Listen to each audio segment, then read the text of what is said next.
CNE news में आप सभी का स्वागत है और अब लेते हैं खबर विशेष की ये खबर। चंडीगढ़ में प्रशासनिक तंत्र और अवैध फड़ी माफिया की मिली भगत ने अतिक्रमण का माया जाल फैला दिया है। इसकी परवाह ना तो नगर निगम को है और ना ही यूटी चंडीगढ़ प्रशासन को। आपको बता दें, पहले भी सुप्रीम कोर्ट और हाई कोर्ट की सख्ती से अवैध फड़ियां हटाई गई थी।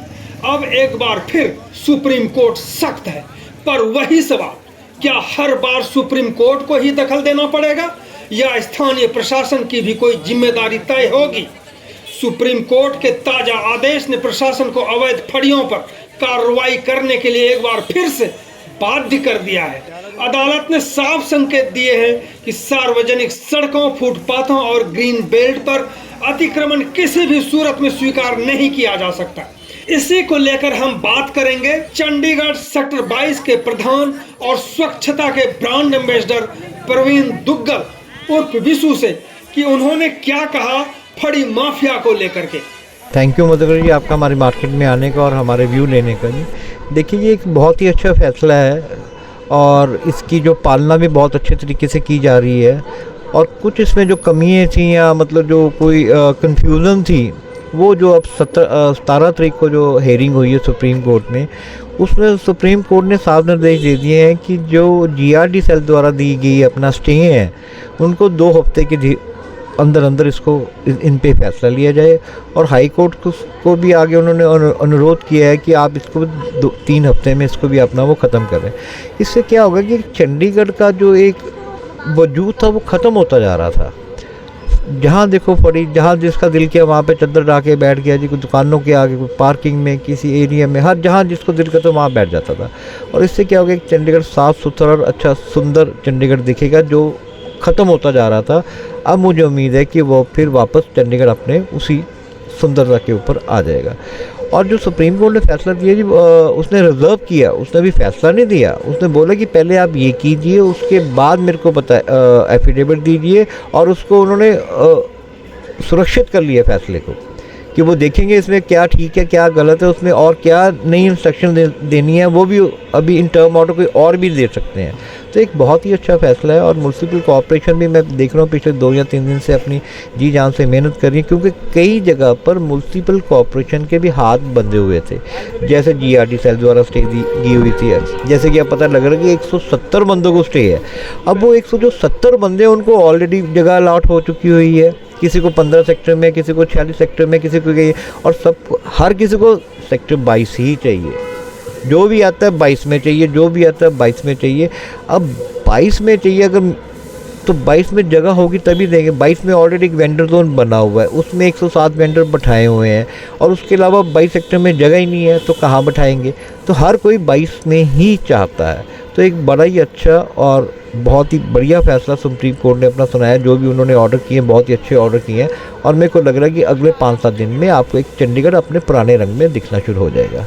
विशु जी, जिस तरह से आपने देखा होगा कि कई बार जब हम फड़ियों को, जो अवैध फड़ियां बैठी हुई हैं यहाँ पे, उनको जब हम हटाते हैं तो जो फड़ी माफिया के लोग हैं वो मार पिटाई पर उतर आते हैं, खून खराबर पर उतर आते हैं। उसके बाद आपने देखा होगा कि मनी माजरा में एक मर्डर भी हुआ है। ऐसी परिस्थिति को भी क्या सुप्रीम कोर्ट के सामने रखा गया है? क्योंकि आप लोगों ने वकील भी किया, ऐसी स्थिति को भी दिखाया है क्या? देखिए जी, इसमें कोई दो राय नहीं कि ये माफिया बन चुका हुआ है जी। अभी पीछे आप देखेंगे हमारी मार्केट में कुछ वेंडर्स ने हमारी दुकान के आगे, जो हम जहाँ पे वेंडर्स बैठते थे, जहाँ पे हर टाइम इंक्रोचमेंट होती थी, वहाँ पे गंद पड़ा रहता था, हमने वहाँ पे बड़े अच्छे प्लांट्स लगा के, वहाँ पे गमले लगा के, ताकि लोग आए उनको थोड़ा अच्छा लगे। उन्होंने हमारे गमले ही तोड़ दिए, उठा के गमले तोड़े और हमें गालियाँ दी। और हमने जिसकी एक FIR भी करवाई, लेकिन FIR में कुछ नहीं हुआ जी। एक वार्निंग दे के आज भी वो वेंडर वहीं पे बैठा हुआ है, आज भी वहीं पे बैठा हुआ है और हमें हमेशा घूरता रहता है। लेकिन हम देखते हैं कोई बात नहीं, कानून तो सबके लिए एक है। आपने देखा होगा कि पिछले कुछ साल पहले की बात है, जब फड़ी वालों ने एक IAS अफसर को, जो उस टाइम गुड़गांव में वो कमिश्नर होते थे शायद नगर निगम में तत्कालीन, उनकी भी पिटाई की गई थी। क्या इन चीज़ों को भी संज्ञान में रख करके कोई फैसला लिया जा रहा है? पुलिस को कोई ऐसा डायरेक्शन इंस्ट्रक्शन होगा कि ये जो फड़ी वाले मार पिटाई पे उतर आते हैं, मर्डर कर देते हैं, किसी की भी पिटाई कर देते हैं, इस पर भी नज़र रखी जाए? मेरी आपके चैनल के माध्यम से, आपके माध्यम से मेरी हाथ जोड़ के बेनती है गवर्नर साहब से, चीफ सेक्रेटरी साहब से, होम सेक्रेटरी साहब से, डीसी साहब से, डीजीपी साहब से भी, जब तक इसमें पुलिस इंटरफेरेंस नहीं करेगी, पुलिस को इसमें इंटरफेरेंस करना पड़ेगा। जगह जगह बीट बॉक्स है, हर सेक्टर में, हर एरिया में। ए में बीट बॉक्स है, बी में है, सी में है, डी में है, हर जगह बीट बॉक्स है। और बीट बॉक्स की जिम्मेवारी बनानी चाहिए, जो बीट इंचार्ज है उसको देखना चाहिए कि मेरे एरिया में कहाँ कहाँ इंक्रोचमेंट और कहाँ कहाँ कब्जे हो रहे हैं, अवैध कब्जे क्यों हो रहे हैं।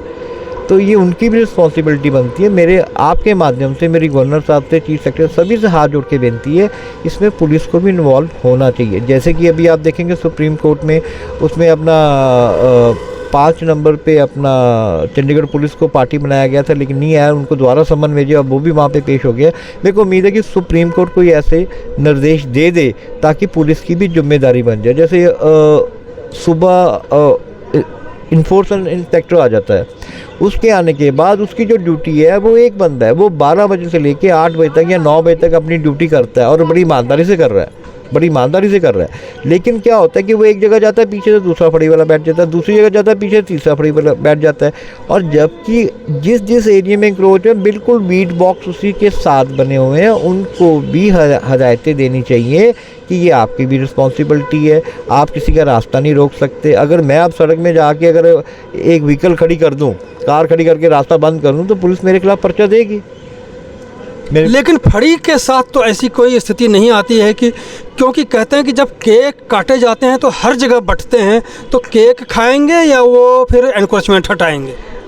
देखिए, मैं इस बारे में कोई टिप्पणी नहीं करना चाहूँगा। केक कटता भी है, बंटता भी है, जो भी है, लेकिन थोड़ी बहुत ही क्योंकि जो पुलिस वाले हैं या अपना जो इन्फोर्समेंट है वो भी चंडीगढ़ के वासी हैं, क्या इसको फरीगढ़ हमने बनाना है? लेकिन अब इसमें काफ़ी ज़्यादा इम्प्रूवमेंट हो रही है। मेरा फिर एक बार हाथ जोड़ के बेनती है कि इसमें हर बंदे की भागीदारी होनी चाहिए, चाहे वो मार्केट एसोसिएशन है, चाहे वो पुलिस है, चाहे वो स्टेट ऑफिस है, चाहे म्यूनसिपल कॉर्पोरेशन है। ये अकेला काम म्यूनसिपल कॉर्पोरेशन का नहीं है, ये हमारे लोगों की भी ड्यूटी बनती है। जहाँ भी आपको इंक्रोचमेंट मिलती है उसकी फ़ोटो खींचिए और इमीडिएटली उसको डाउनलोड कीजिए। म्यूनसिपल कॉर्पोरेशन की तरफ से वेबसाइट बनाई गई है, उसमें अपनी कंप्लेंट दर्ज कीजिए और वो अपलोड कीजिए। और अपलोड करने के बाद उसका आपको मिनटों में हल मिलेगा, मिनटों में हल मिलेगा। लेकिन हर कोई अपनी जिम्मेदारी से भाग रहा है, और मेरी सभी चंडीगढ़ वासियों से हाथ जोड़ के बेनती कि अपनी जिम्मेदारी से मत भागिए। चंडीगढ़ एक सुंदर शहर है, बहुत सुंदर शहर है। जैसे सुप्रीम कोर्ट के जजेस ने, ऑनरेबल जजेस ने उसमें टिप्पणी की है कि इतना सुंदर शहर है, तो उसको सुंदर और बनाने की कोशिश करें। सुंदर शहर में सुंदर शहर चंडीगढ़, जो फड़ीगढ़ पिछले कई सालों से है। और एक चीज़ जानना चाहेंगे कि पिछले आपने देखा होगा कि कुछ साल पहले भी सुप्रीम कोर्ट से कुछ ऑर्डर आए थे, उस ऑर्डर में और इस ऑर्डर में फिर दोबारा ऑर्डर देना पड़े, ये थोड़ा सा कुछ लोग समझ नहीं पा रहे कि पहले तो सुप्रीम कोर्ट ने कहा ही था कि आप रोड एनक्रोच नहीं कर सकते, पैदल पथ एनक्रोच नहीं कर सकते, बरामदे को एनक्रोच नहीं कर सकते, लेकिन वो अब भी बरकरार है। तो उस फैसले का फिर क्या हुआ? देखिए, जो पहले 2019 में एक honourable chief justice high court का ऑर्डर आया था, अभी उसमें सभी की जिम्मेदारी तय की गई थी। उसमें म्यूनसिपल कॉर्पोरेशन की भी जिम्मेदारी तय की गई थी, उसमें एसएसपी यूटी को भी पार्टी बनाया गया था, और उसमें एसएसपी यूटी का भी एफिडेविट था, म्यूनसिपल कॉर्पोरेशन का भी एफिडेविट था, डीसी का भी एफिडेविट था कि हम इसको ख़त्म करेंगे। लेकिन कोविड के बाद थोड़ा सा इसमें चेंज आ गया। अब जो ईएसपी वेंडर बना दिए गए हैं, वो हर कोई जहाँ दिल करता है वहाँ पर रेडी ला के खड़ा हुआ है। सवाल उठता है कि जब इनकी जिम्मेदारी सौंपी गई थी इन लोगों को और संभला भी था, कुछ स्थिति संभल भी गया उस टाइम, लेकिन इसके बाद भी वो स्थिति बरकरार है, तो फिर सुप्रीम कोर्ट के उस फैसले का क्या होगा? कोविड के कारण ख़त्म हो जाएगा? नहीं, वो फैसला बिल्कुल बरकरार है। जो एक बार सुप्रीम कोर्ट से ऑर्डर, जो भी उनके इंस्ट्रक्शन आते हैं, जो भी ऑर्डर आते हैं, वो पूरे देश में लागू होते हैं। तो मतलब वो तो ऑर्डर स्टैंडेबल है, लेकिन उसको किसी ने फॉलो नहीं किया। अब फॉलो करिए, जैसे मलकीत जी ने मनी महाजन से अपना केस डाला, बड़ी हिम्मत दिखाई है। मैं उनका बहुत बहुत धन्यवाद हूँ कि उन्होंने पूरे शहर को बचाया। फिर जब हमें पता लगा, हम भी उसमें आज जाके सुप्रीम कोर्ट में, अब 3 दिन पहले हम भी उसमें पार्टी बने, हमने भी अपना पक्ष रखा कि हमारे यहाँ पे जो जीआरटी सेल स्टे दे रहा है, हमारे दुकानों के आगे दे रहा है। अब कई वेंडर्स ने इस बात के लिए है कि हमारा 15 सेक्टर में हमारा वेंडिंग जोन में हमारा काम नहीं चल रहा, तो हमें 22 सेक्टर दे दी जाए। कल अगर हमारे यहाँ पे काम नहीं बनेगा, मैं बोलूँगा कि किरण सेंटर में मेरे को जगह दे दी जाए, मेरा शोरूम उठा के किरण सेंटर में ले ला सकते हैं? नहीं ला सकते जी। ये तो एक जो वेंडिंग जोन है उनको वहीं पे जाके काम करना पड़ेगा, वेंडिंग जोन जहाँ पे बने। और जो वेंडर एक्ट बना था उसमें जो ज़रूरतें हैं, उसमें किस चीज़ की सबसे ज़्यादा ज़रूरतें होती है? उसमें मोची की ज़रूरत होती है, उसमें सब्ज़ी वाले की ज़रूरत होती है, उसमें फल फ्रूट वाले की ज़रूरत होती है, उसमें दूध वाले की होती है, उसमें अपना नाई की होती है। ये चीज़ें ज़रूरी है। आज की डेट में वेंडर क्या कर रहे हैं, उसने वहाँ यहाँ पे शोरूम बना दिए गए हैं कपड़े के, कपड़ा ही कपड़ा जो दुकानों पे बिक रहा है वही बिक रहा है। और मैं आपको एक बात और बताना चाहूँगा, जब चंडीगढ़ बना था, यहाँ पे जब बूथ मार्केट बनी थी और बूथ मार्केट में भी एक कैटेगरी दी गई थी भी ये किताबों की दुकान होगी, ये मीट की दुकान होगी, ये ढाबा होगा, ये कपड़े की दुकान होगी। तो ये इसी कैटेगरी में सारी अलॉटमेंट हो रखी थी, लेकिन वक्त के साथ वो चेंज होते रहे। लेकिन आज की डेट में जो वेंडर है वो वेंडर नहीं है, वो जो दुकानदार से भी ऊपर जाते हैं। ना वो उनके पास कोई GST नंबर है, ना कोई वो टैक्स दे रहा है, ना कुछ कर रहा है। हम टैक्स भी दे रहे हैं, हम GST भी दे रहे हैं, हम 20-20, 25-25 एम्प्लॉय को रोज़गार भी दे रहे हैं, लेकिन फिर भी हमारे लिए इतनी फैसिलिटी नहीं जितनी उनको फैसिलिटी दी है। ठीक है, उनका हक है, उनको हक मिलना चाहिए, लेकिन उनका हक जहाँ पे उनको दिया गया, जहाँ पे वेंडर साइट बनी हुई है, वहाँ पे जाके काम करें। क्यों नहीं काम चलता? हर जगह काम चलता है। चलाने वाला चाहिए, लेकिन वो नहीं 22 में चाहिए जी। 22 में आप देखिए पार्किंग एरिया देखिए, ये बिल्कुल हमारे साथ पीछे अपना जो एरिया पिंक रोड एरिया है, पार्किंग है, हम वहाँ पे अपनी गाड़ी नहीं खड़ी कर सकते हैं। वेंडर हमें गाड़ी नहीं खड़ी करने देता, नहीं जी हमने खड़ी लगानी है। जबकि कोर्ट का ऑर्डर है कि आप पार्किंग या पैदल पथ या बरामदे को एनक्रोच नहीं कर सकते। बिल्कुल मैं आपकी बात मानता हूँ, नहीं कर सकते, लेकिन हो रहा बरामदे को आप छोड़िए, पार्किंग एरिया नहीं छोटा हुआ। तो फिर पहले भी फैसला आया, उसको भी आप देख रहे हैं, और इस बार भी फैसला आने वाला है, तो होगा क्या फिर? हाँ देखिए जी, जहाँ जैसे कि अब दिख रहा है, जिस हिसाब से ये सारी चीज़ें चल रही हैं, जिस हिसाब से ये इन चीज़ों को अपना म्युनिसिपल कॉर्पोरेशन ने कई टीमें बनाई हैं, कई इन्फोर्समेंट में भी काफ़ी चेंज आया, तो एक नई पहल हो रही है। और मेरे को लग रहा है कि इसके बहुत ही आने वाले टाइम में बहुत ही अच्छे नतीजे आएंगे। जो हमारे municipal corporation commissioner Amit Kumar ji, वो भी काफ़ी मेहनत कर रहे हैं। अभी हिमांशु गुप्ता जी के पास चार्ज है, वो भी इस चीज़ में काफ़ी इंटरेस्ट लेके हर चीज़ को ब्रीकली से इसको करके अपना इसका हल निकालने की कोशिश कर रहे हैं। तो मेरे हिसाब से इसका अच्छा हल निकलेगा आने वाले टाइम में आपको एक डिसिप्लिन चंडीगढ़ में ज़रूर दिखेगा। जहाँ तक मेरी सोच है, जिस हिसाब से मैं वर्किंग देख रहा हूँ, जिस हिसाब से जो इनकी जो पॉलिसीज देख रहा हूँ, कई मीटिंग्स में भी जाते हैं, वहाँ पे भी कई बातें होती हैं, तो उस हिसाब से मेरे को लग रहा है कि आने वाले टाइम में इसका एक बहुत ही बढ़िया सोल्यूशन निकल के आएगा। यानी कि चंडीगढ़ जो है वो चंडीगढ़ ही रह सकेगा, जिस तरह से अभी फरीगढ़ है। हालांकि पहले भी सुप्रीम कोर्ट से फैसला आया हुआ था, इसके बाद जो हुआ आपने देखा, और फिर जो फैसला आने वाला है उसको भी लोग देखेंगे। और ये देखने वाली बात होगी कि चंडीगढ़ प्रशासन, नगर निगम के जो अफसर हैं वो, और पुलिस मिल कर के कौन सा काम करते हैं और किस तरह से सफाई करते हैं इस फड़ी माफिया का, ये तो देखने वाली बात होगी। धन्यवाद भूषण। थैंक यू मधुकर जी, आपका और आपकी टीम के यहाँ पे आने का बहुत बहुत धन्यवाद। अब देखें किस प्रकार से फड़ी माफिया ने गमलों में लगे पौधों का भी नाश मार दिया है। इस पूरी रिपोर्ट को अंत तक जरूर देखें।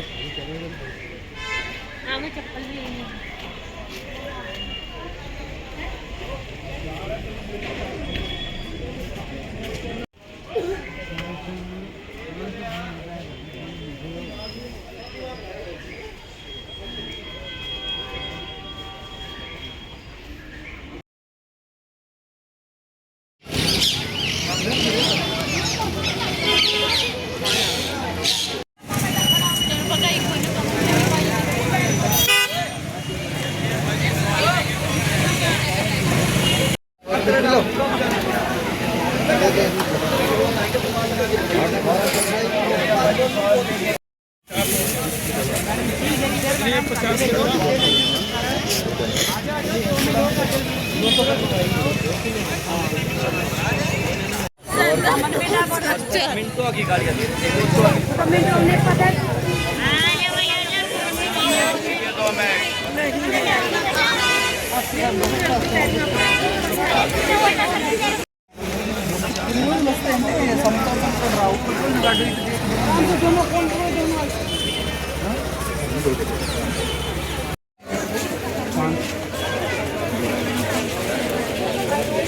भाई घर में चीज बोला काम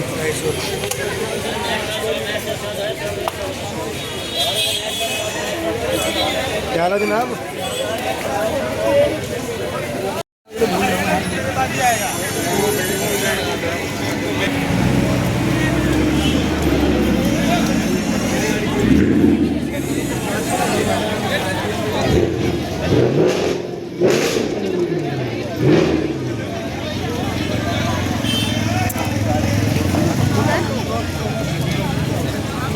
CNE न्यूज के साथ बने रहने के लिए आप सभी का बहुत बहुत धन्यवाद।